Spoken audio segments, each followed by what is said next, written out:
Salut à tous et bienvenue dans cette nouvelle vidéo un petit peu particulière aujourd'hui, étant donné que on va vous présenter tout ce qu'il faut préparer en prévision de la mise bas de votre chienne. Donc ici on a une caisse de mise bas que nous avons fabriquée sur mesure, qui se compose de la zone de mise bas avec des serviettes de bain.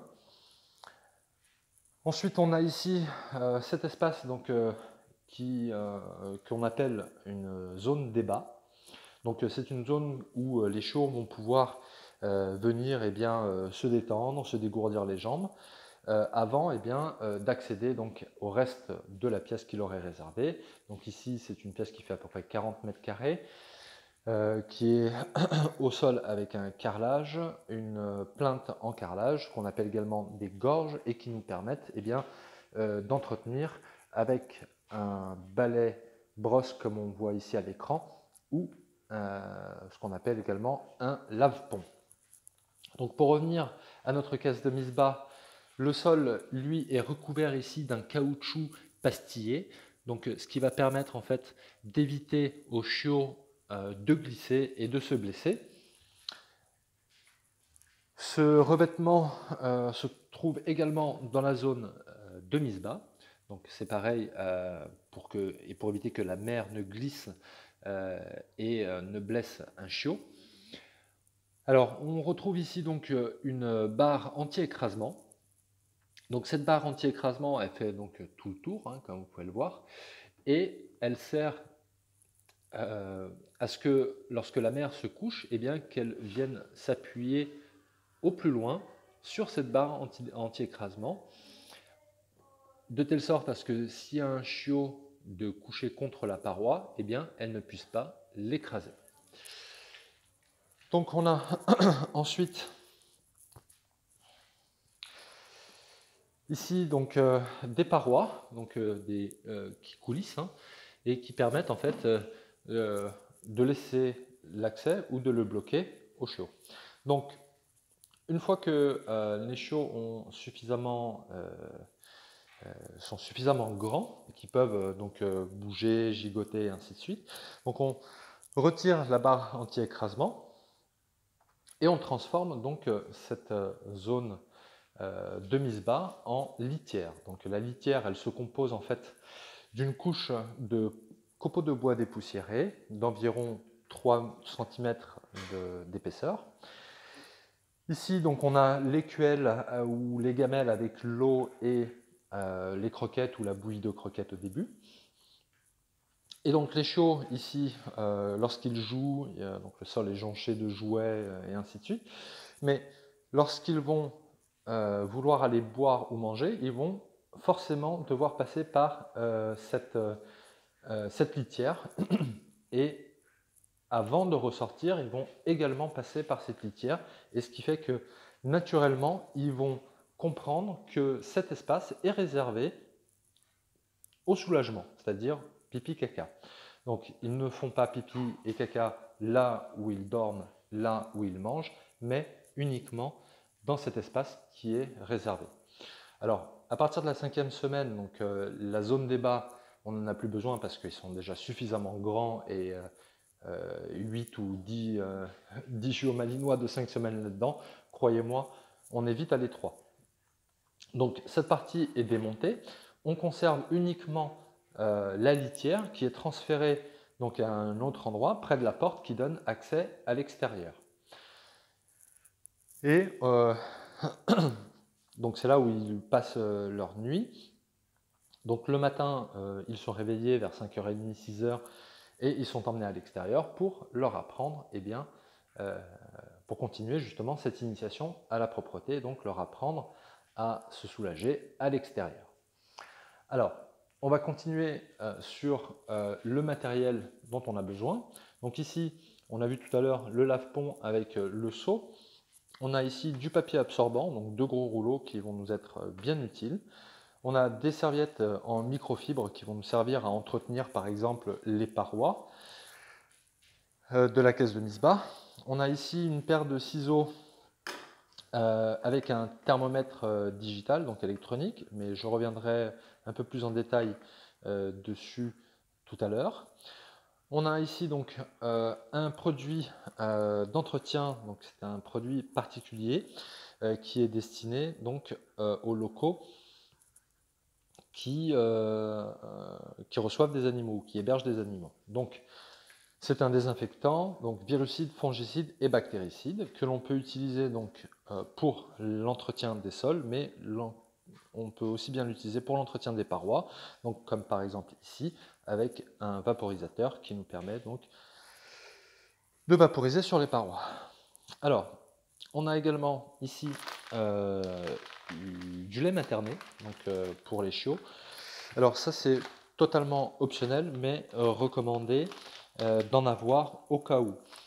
Donc, par exemple, si on a une portée importante et que la mère n'arrive pas à produire suffisamment de lait, donc dans ces conditions, on complétera leur alimentation avec ce lait materné. Donc on a le biberon qui va bien avec, et les tétines. Alors ce n'est pas les mêmes tétines que pour les enfants, hein. Ce sont des tétines particulières, et on adaptera la taille en fonction de la taille du chiot. Ici, on a donc des bandes adhésives qui vont nous permettre de piéger tous les insectes volants. Donc ça c'est en titre préventif, hein, donc pareil, c'est tout à fait optionnel, mais si vous avez toutefois des mouches ou des moucherons ou des moustiques, et ainsi de suite, bah, c'est parfait, parce que du coup, ça va permettre de les piéger.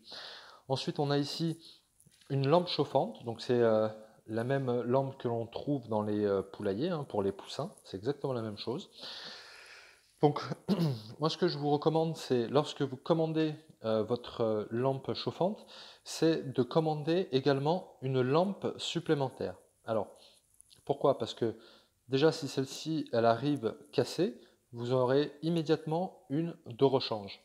D'autre part, si vous commandez plusieurs éléments, eh bien, les frais de port seront compris. Tandis que si vous ne commandez que la lampe, eh bien, au prix de la lampe, les frais de port risquent d'être plus élevés que le prix de la lampe elle-même.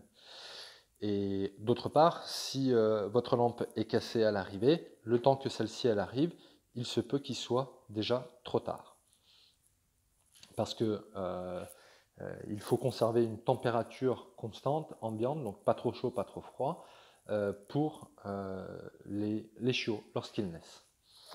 Donc ici on a tout à l'heure ce que je vous disais, hein, l'écuelle. Donc ici c'est ce qui va recevoir la bouillie de croquettes, et une fois qu'ils sont un peu plus grands, eh bien, donc, ils ont accès à des gamelles avec donc l'eau et les croquettes. Le vermifuge, bien entendu, alors ici c'est du drone stop, on aime bien celui-ci, donc alors quoi qu'il arrive, le vermifuge ne pourra vous être délivré que par votre vétérinaire, hein. Et le drone stop, on l'aime bien, pourquoi? Parce qu'il est déjà sous forme liquide, il est beaucoup plus simple à administrer. On administre donc 1 millilitre par kilo.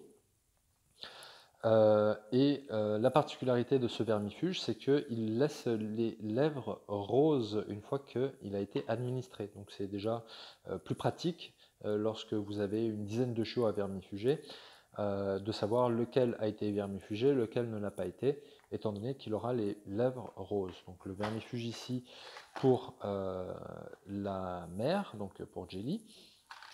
Alors il y a un protocole de vermifugation. Je sais que alors, il y a beaucoup de gens qui ne savent pas déjà qu'il faut vermifuger, qu'il y a un protocole de vermifugation pour la chienne gestante. Donc le protocole est très simple, hein, c'est avant la saillie, juste avant la saillie, donc on vermifuge la chienne et le mâle.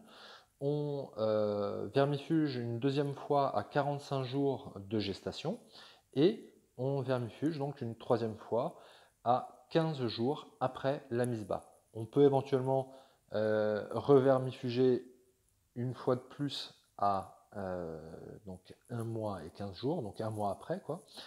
Mais nous, étant donné que il ne lacte plus, il ne tète plus la mère à partir de la 4e semaine, ou très peu, il passe déjà à la bouillie de croquettes.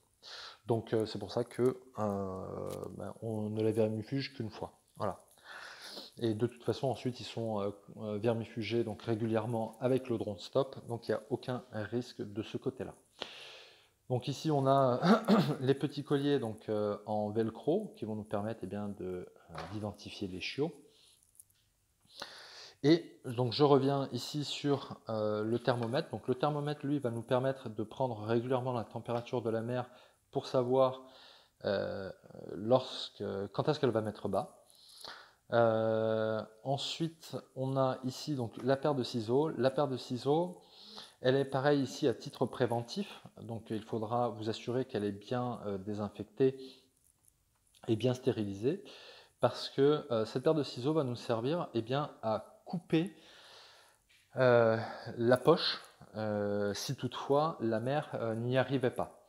Donc ce qu'il faut savoir, c'est que quand la chienne met bas ou met au monde un chiot, le chiot naît dans une poche. Cette poche, la mère la déchire, la mange et elle libère donc le chiot. Cette poche contient un liquide.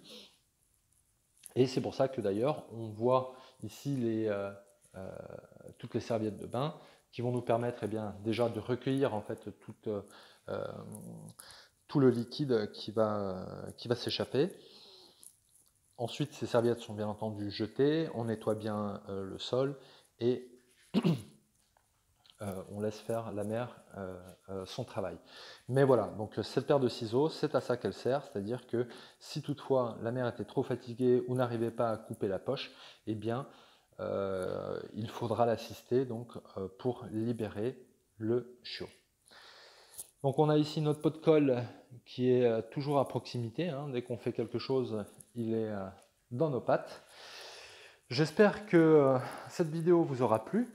Comme d'habitude, n'hésitez pas à mettre un pouce bleu ou pas, laissez un commentaire, partagez, abonnez-vous à la chaîne si ce n'est toujours pas fait. Et je vous dis à très bientôt. Merci de nous avoir suivis.